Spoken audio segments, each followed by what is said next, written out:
আসসালামু আলাইকুম এভরিওয়ান, সবাই কেমন আছেন? আমিও ভালো আছি। আজকে বানাবো নোয়াবি সেমাই।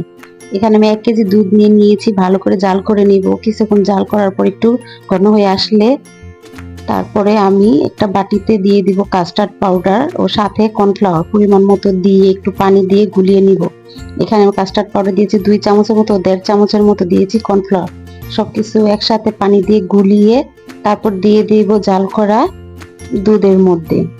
তারপরে নেড়েচেড়ে হ্যান্ড উইচ দিয়ে নেড়েচেড়ে নিব ভালোভাবে, যাতে কোনো দলা পেকে না যায়। তারপর ঘন হয়ে আসলে নামিয়ে নিব, ঠান্ডা করে নিব। তারপর আরেকটা কড়াই বসিয়ে দিব চুলার মধ্যে। আমি দিয়ে দিব ঘি।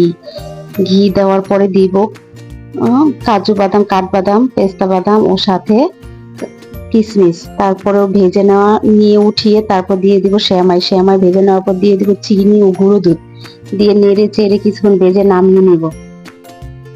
তারপর এখানে আমার ক্রিমটা ঠান্ডা হয়ে গেছে। সেমাই নিয়ে আমি একটা বক্সের মধ্যে আগে সেমাই বিছিয়ে নিব, পাতলা করে একটা লেয়ার সেমাই দিয়ে দিব। তারপর দিয়ে দিব সেই ক্রিমটা দিয়ে সুন্দরভাবে সেট করে দিয়ে দিব আবার সেমাই আরেক লেয়ার। সেমাইটার আরেক লেয়ার দেওয়া হয়ে গেলে আবার দিয়ে দিব আরেক লেয়ার ক্রিমটা দেওয়া হয়ে গেলে আবার উপরে সেমাই দিয়ে আরেকটা কোট করে নিব, লেয়ার দিয়ে নিব। তারপর দিয়ে দিব ভেজে রাখা বাদাম, কিশমিশ। কিন্তু দেখেন কত সুন্দর লেয়ার গুলো হয়েছে, পারফেক্ট ভাবে হয়ে গেছে। আজকে এই পর্যন্ত, সবাই ভালো থাকবেন। আল্লাহ হাফেজ।